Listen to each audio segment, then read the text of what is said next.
Não estou falando que essa saída, para mim, a saída não está aí. E não está na imitação de modelos externos. Para mim, a saída é outra, inclusive anticapitalista. Mas vamos tentar ficar nesse parâmetro, pensar como eles pensam, né? Porque o empresariado nacional não vai bater na porta e falar: governo, eu quero uma política industrial que crie laboratórios públicos, onde eu possa fazer associação universidade-empresa, possa produzir patentes e possa competir com os produtos chineses que estão invadindo o país. Por que não faz isso? E não faz, né? Porque o que a Fiesp tem feito, o que a Confederação Nacional da Indústria tem feito, é justamente querendo aumentar a sua competitividade através de corte de salário, reforma da Previdência, aumento de jornada de trabalho, etc, etc. Uma situação que seria paradigmática do ponto de vista do empresário inovador, né? O empresário inovador que talvez gostaria de qualificar seus recursos humanos, né? Aumentar o mercado interno para consumo dos seus produtos, enfim, mas não faz isso. Por que não faz? Não faz. Bom, a resposta é longa, né? Tem aqui já 10 minutos. Mas não faz, basicamente, porque a industrialização brasileira, ao contrário do que ocorreu dos países centrais, nunca se propôs a romper com seus vínculos com o imperialismo, que a gente poderia chamar de imperialismo tecnológico. A única oportunidade em que isso ocorreu, na década de 60, que um projeto nacional tentou afirmar o desenvolvimento de uma indústria nacional de bens de capital, etc., etc., fez água e derivou numa ditadura militar.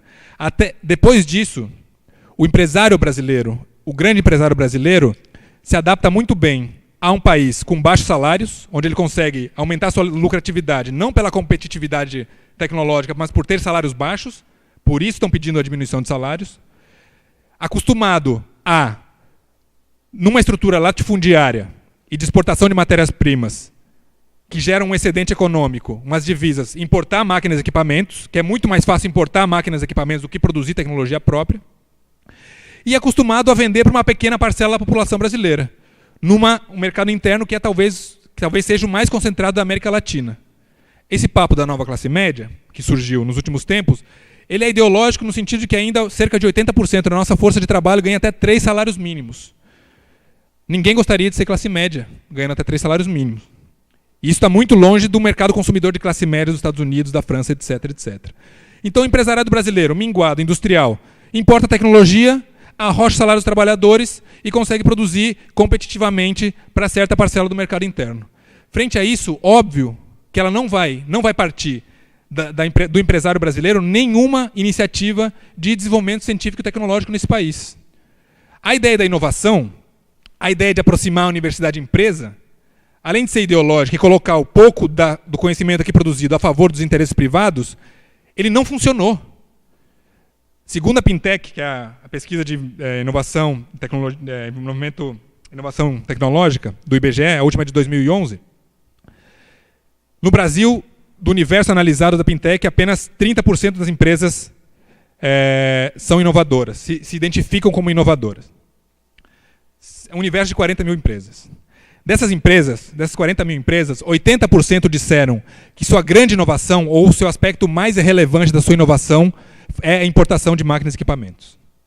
Não é P&D, não é o laboratório da universidade, etc, etc. Além disso, pior, das empresas que tiveram alguma conexão com a universidade, com laboratórios das universidades, apenas 7% responderam que esse vínculo universidade-empresa é relevante para a sua competitividade.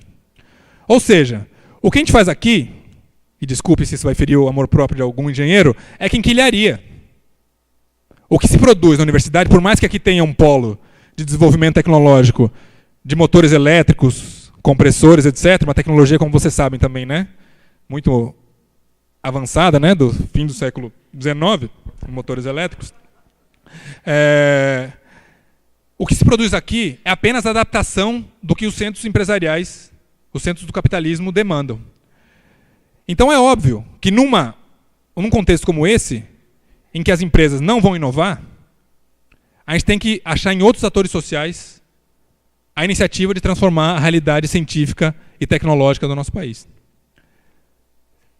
E também não é na inovação do empreendedor, como dizem como seguidamente prega nas nossas engenharias a partir das empresas júniores, né?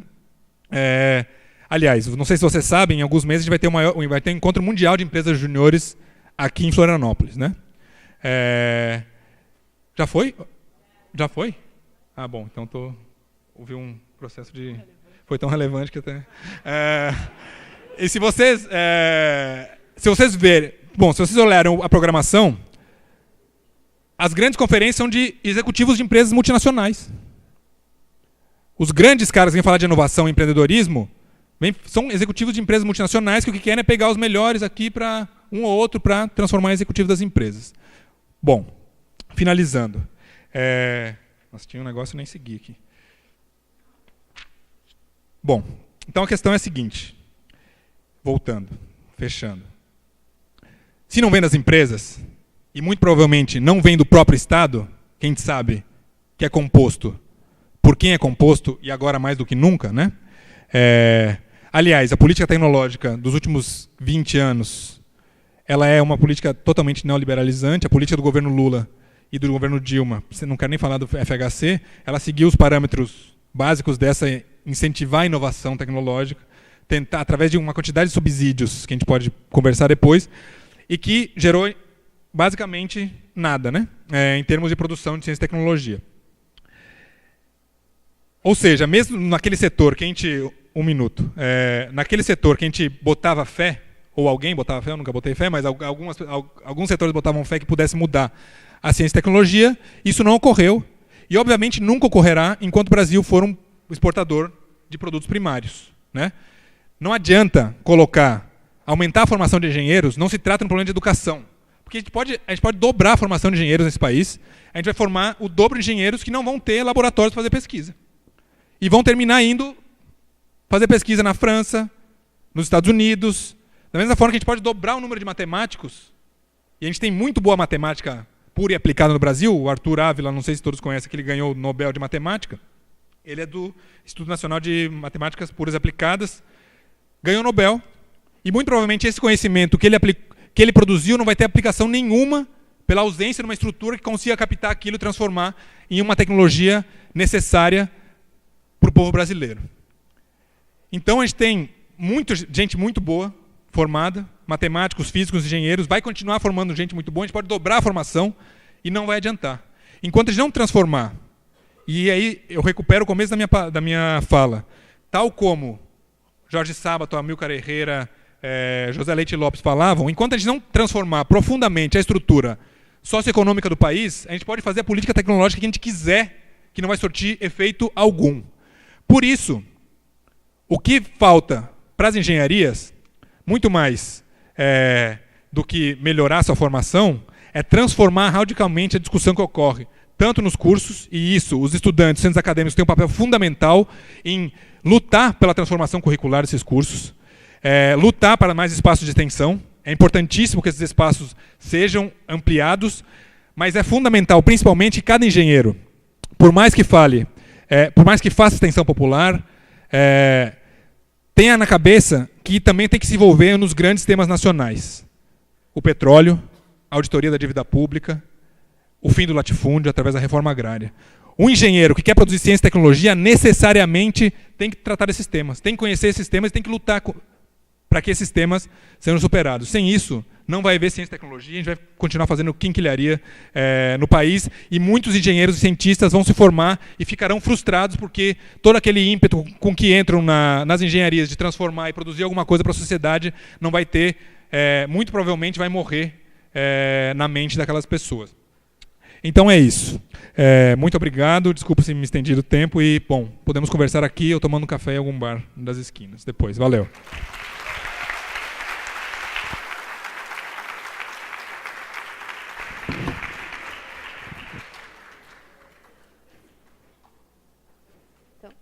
Gostaria de agradecer a fala ao Diógenes e passo agora a palavra ao professor Raul. Boa tarde a todos. É um prazer, uma honra estar falando para vocês, apesar de que eu não estou enxergando ninguém. Mas acho muito importante esse tipo de evento, porque as coisas se decidem a partir das lideranças que estão sendo formadas aqui nessa universidade, em todas as universidades, que vão comandar o destino, poderão comandar o destino do país a médio e longo prazo. Quero cumprimentar os dois palestrantes, o Daniel e o Diógenes, foi excelente a exposição deles. Antes de começar a minha fala, eu queria dar uma contribuída na parcela de vocês. É muito importante o que tu falaste da diferença dos Estados Unidos conosco. Eles tiveram uma revolução e tiveram uma solução natural de lideranças lá e se revoltaram contra o colonialismo. Eles nasceram com uma ideologia anticolonialista. Então é muito importante a gente entender esse fenômeno lá. E na estrutura do mundo, eu tenho um livro que eu gostei muito, que se chama Hitler Ganhou a Guerra, que apresenta como é que está estruturado esse comando econômico no mundo, em que tem um poder supranacional que comanda no mundo, concentrado num tal de CFR, Council for Foreign Relations, que eu recomendo que vocês leiam, que faz muito importante ter essa noção. E o que tu falaste está muito bom, gostei muito. O que o Diógenes falou, eu gostaria de complementar que uma coisa que a gente tem dito muito é que o Brasil, no fim da década de 80, tinha um PIB industrial de 37%, e hoje nós estamos com 9%. E essa degradação começou no fim da década de 80 e início de 90, que foi quando começou, no meu entender, a degradação da Petrobras também, que não foi por acaso que veio junto. É outra Petrobras, aquela que eu vivi, e essa que existe hoje. E nesse assunto é muito evidente, qualquer supermercado grande que a gente entrar, hoje tem estatística que diz que os 500 principais itens de consumo brasileiro são de empresas internacionais, de multinacionais. E você sabe quem são os donos das empresas multinacionais? Esse mesmo poder dominante que domina a economia mundial no tal de CFR. Então, esse é o colonialismo que a gente tem. E quanto à estrutura científica, eu queria recomendar para vocês que lessem o livro Os Cientistas de Hitler, que a ciência e tecnologia no século XIX, ela foi dominada pela Europa Central, a grande Alemanha, Áustria, Polônia e companhia, que foi onde surgiram os Niels Bohr, Einstein, Planck e Rutherford, todos esses caras estiveram lá, e eles tinham um modelo de desenvolvimento tecnológico que acarretou isso.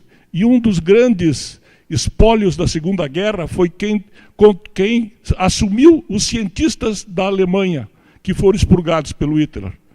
1.500 cientistas foram para os Estados Unidos e 1.300 e pouco foram para a Rússia. E se vocês notarem, quem foi o comandante do desenvolvimento espacial americano, um tal de Wernher von Braun, cientista de Hitler. E o comandante do desenvolvimento militar e espacial russo também foi um cientista alemão, espólio de guerra. Olhando essas coisas, a gente começa a entender um pouco mais como é que funciona o mundo, como é que está dividido. Gostei muito da palestra de vocês, achei muito bom. E acho que é muito importante tomarmos conhecimento disto, porque eu praticamente vivi minha carreira dentro da Petrobras, que é um exemplo de uma possibilidade que a gente tem de furar esse monopólio todo. Não foi uma coisa fácil, e eu me orgulho disso. E me deprime o que está acontecendo hoje aí, em que pese que a Petrobras não é o que estão aí. É a consequência de uma estrutura política que enfiou lá dentro um processo de corrupção que é sanável. Pior é o que está sendo feito hoje, que está sendo depedrado a Petrobras. Então eu queria começar a minha fala sobre isso aqui, que é... Não sei se tem como eu apontar aqui no... Mas eu consigo apontar aqui? Tem que apontar lá. Tá, não consigo apontar. Aqui, deu. Não consegue, né? Aparece? Aparece? Eu não enxergo ele daqui. Deixa eu... Vira para lá.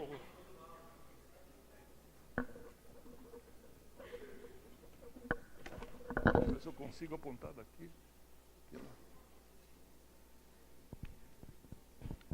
Aqui eu estou mostrando...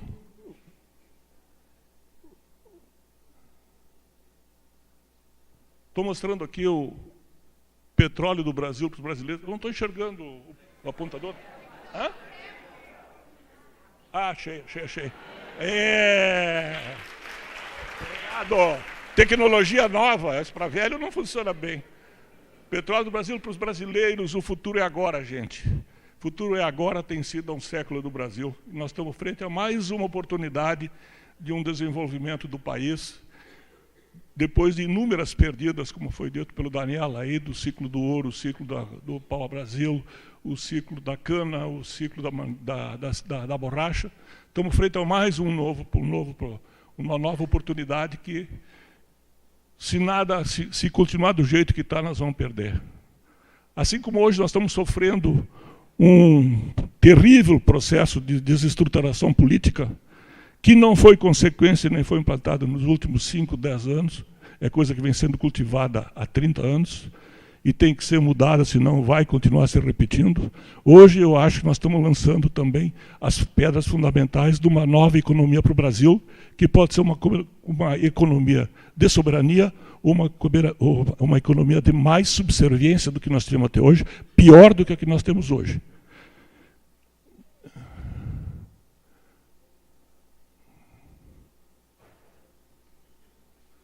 Ué, como é que eu não toco aqui?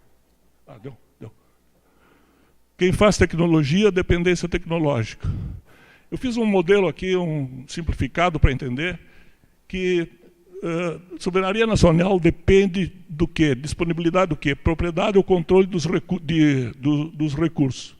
Energia, fundamentalmente, que é a fóssil, a grande energia que move o mundo, petróleo, óleo, gás, carvão, a energia de fluxo hidrelétrica, atômica, vento, sol.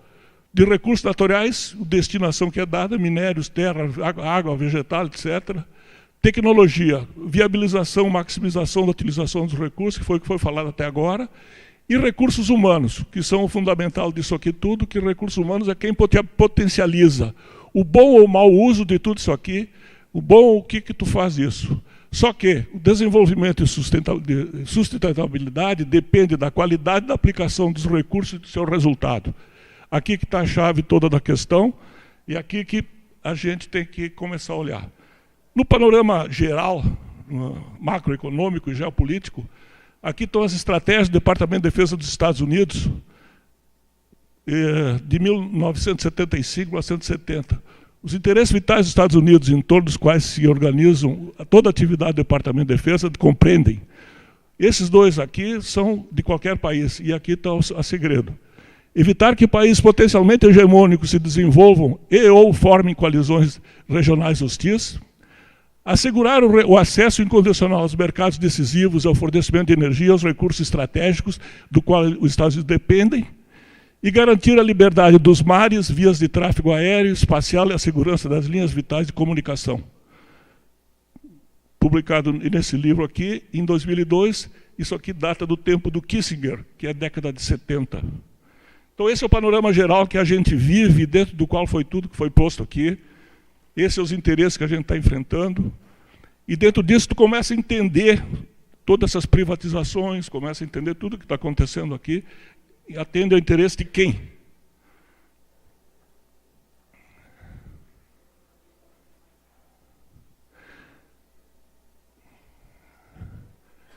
Evolução de desenvolvimento tecnológico da Petrobras.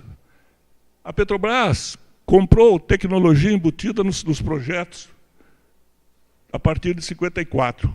Quando a Petrobras foi fundada, no Brasil não existia engenharia de produção, engenharia industrial, engenharia existia civil, existia de exploração de minas, não existia nada, não existia geologia.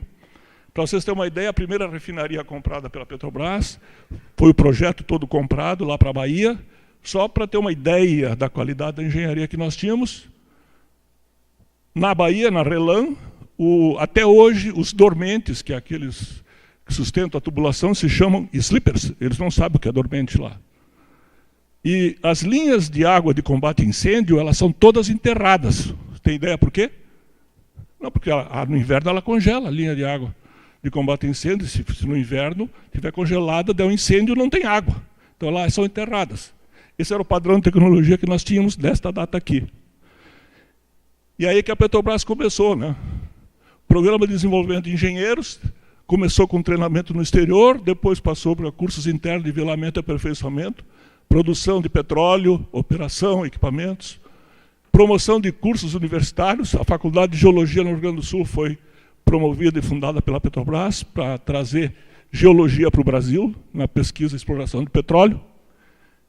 Aprendeu a utilizar as instalações de tecnologia, absorção por transferência dos projetos comprados, isso aqui já na década de 70, foi fundado o Centro de Pesquisa, no sentido de fazer pesquisa científica, tecnológica.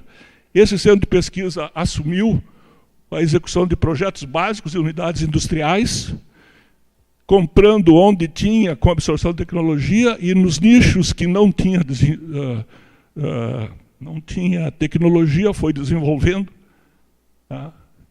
Aplicação em projetos de produção industriais e logística, quer dizer, na década de 90, o SEMP já fazia projetos básicos de unidades de carregamento catalítico, unidades de destilação, projeto básico de ampliação da refinaria Alberto Pasqualini, de 2, 3 bilhões de dólares, foi desenvolvidos pelo SEMPES, para ter uma ideia do que é a tal de absorção de tecnologia. E desenvolvimento de tecnologia significa trazer engenheiros, botar engenheiros fazendo isso, para ter uma ideia do que é. Como política de pessoal, em 1950, quando foi fundada a Petrobras, eu falei com Eusébio da Rocha, que foi o cara um deputado, que apresentou a emenda constitucional de monopólio do petróleo para a União. Em 1978, falei com ele, ele me disse que já tinha, na concepção da Petrobras, um modelo de recursos humanos, em que o salário de recrutamento de engenheiros e técnicos de nível devia ser acima do mercado nacional por 2 razões. A primeira, e menos importante, que os melhores fossem para lá. Então, os concursos nacionais, quem passava ia para a Petrobras. E a mais importante, elevar o nível salarial, o nível de interesse em engenharia e no mercado, e elevar o mercado técnico no Brasil. Então já teve essa política em 54. Então você vê que esses problemas políticos são importantes de serem resolvidos. Desenvolvimento de tecnologia não disponível. Aqui tem um grande nicho, que é águas profundas, ultra profundas e pré-sal, que a Petrobras foi inovadora, depois eu vou falar disso, não adianta entender agora. E além disso, o grande benefício da Petrobras foi tecnologia para suas empresas fornecedoras, nacionais ou estrangeiras. Guardem isso aqui que eu vou voltar mais adiante. Transferência ou participação no desenvolvimento. Ação de engenheiros da Petrobras. Já dei uma pincelada aqui, né? Aplicação intensiva para continuidade operacional e confiabilidade das unidades industriais. Com isso, tu vai aprendendo e vai desenvolvendo, porque a única empresa, a única petroleira que tem essa capacidade, essa competência de ter um parque de teste das tecnologias, que é a parque de refino, parque de exploração, absorve isso e transfere para um centro de pesquisa para desenvolver, aperfeiçoar, melhorar, é a Petrobras. As outras não têm essa integração, tecnologia e industrialização. Ampliação de unidades industriais. Só para ter uma ideia, a Refap, a refinaria aqui de Canoas, ela foi comprada em 63, 64, para 45 mil barris por dia de petróleo. Ela foi ampliada, graças ao corpo técnico da Petrobras, inclusive da refinaria, para 90 mil barris por dia. Então vocês imaginem que eu tenha vasos de 6, 7 metros de diâmetro por 20 de altura, projetado para 45 mil barris. Nesse mesmo vaso, tu produz 90 mil barris. Quer dizer, isso é aplicação de tecnologia, baixíssimo investimento para fazer isso. É uma nova refinaria que foi construída com modificação e modernização. Por isso que a Petrobras conseguiu passar 10, 20 anos sem fazer uma nova refinaria, porque teve intensa aplicação de engenharia e tecnologia, ampliando as produções sem ter que ampliar parque de refino. Por quê? Porque é uma característica do Brasil, um país de baixa capacidade de investimento. Não é por outra coisa, é por necessidade. Não é por outra coisa. E é sempre assim que funciona, a necessidade é que puxa. Aqui tem uma informação que eu acho importante. Participação do Programa de Desenvolvimento Industrial do Brasil, nacionalização. Em 75, no governo Geisel, decreto permite que a Petrobras comprasse equipamentos e projetos nacionais por até o dobro do preço internacional. O que acarretou isso, gente? Uma coisa simples assim, um decretinho, né? Feito pelo presidente. O que acarretou? Petrobras repassou tecnologia adquirida, desenvolvida para empresas nacionais, criação ou adaptação de até aproximadamente 5.000 empresas, fabricantes, fornecedores para ela no Brasil. Nas áreas de vasos de pressão, separadores, trocadores, motores elétricos, válvulas, tudo isso aqui. Única a usar a retroalimentação operacional para fazer pesquisa aplicada e repassar o conhecimento para desenvolver empresas nacionais. Essas empresas chegaram a competir com similares estrangeiras no estado da arte internacional. Em 1983, iniciou-se um programa na Petrobras de garantia de qualidade, em que se pagava um sobrepreço para as empresas nacionais para implantarem sistemas de qualidade. Isso aqui, em 3, 4 anos, essas empresas internacionais estavam cobrando da Petrobras menos do que as internacionais e começaram a competir no mercado internacional, do qual começaram a ser uma ameaça importante. Então começaram a vender mais barato no mercado internacional do que as próprias internacionais. Consequência dessa safadeza da Petrobras. Pulei um aqui, como é que eu faço? Governo Collor, em 90, eliminou essa vantagem para as empresas nacionais. Governo FHC Serra, pelo decreto 3161, cria o Repetro, concede isenção de impostos para importação de equipamentos para a indústria do petróleo e outras, mas não deu isenção de ICMS para a produção nacional. Vocês viram onde é que se resolve essas coisas? O que é feito? Quem está a serviço de quem? Lembra do que eu falei? Que nos Estados Unidos tiveram uma revolução que selecionou quem era a liderança lá, que estava preocupado com soberania nacional, desenvolvimento nacional, a sociedade americana. Aqui se resolve as coisas assim, ó. Consequência, aproximadamente 5.000 empresas nacionais foram inviabilizadas ou se transformaram em escritório de representação das concorrentes internacionais. As poucas que restaram foram compradas pelas multinacionais estrangeiras, GE, Siemens e outras, remetendo o lucro para o exterior, também isento de tributação. É outra coisa que é importante dizer. Quer dizer, vem aqui e leva o lucro embora sem tributação. Foi um verdadeiro massacre tributário na tecnologia nacional. Na área de exploração e produção, foi feito um programa de capacitação em águas profundas, ultraprofundas e pré-sal. Desenvolvimento de tecnologia de equipamentos para novas condições e operação remota por robôs ou comando hidráulico. Até essa data aqui, o mundo explorava petróleo até 400 metros de lâmina d'água. A partir de 400 metros, a Petrobras foi pioneira de desenvolver isso tudo. Ela teve um profundo conhecimento geofísico da plataforma submarina brasileira, locação de furos exploratórios de produção. Cada furo custa de 60 a 80 milhões de dólares. Se ele der petróleo, bom. Se não der petróleo, ele custa do mesmo jeito. Então, a decisão de onde fazer um furo desse é uma agulha no palheiro. Então, tem que ter muita competência para minimizar a quantidade de erros.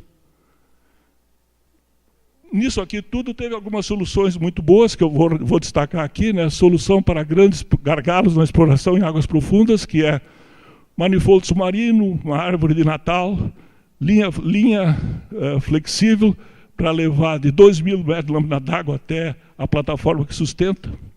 Solução aperfeiçoamento pioneiro de inúmeros problemas de engenharia, materiais, equipamentos, processos, visão de segurança, confiabilidade e custos.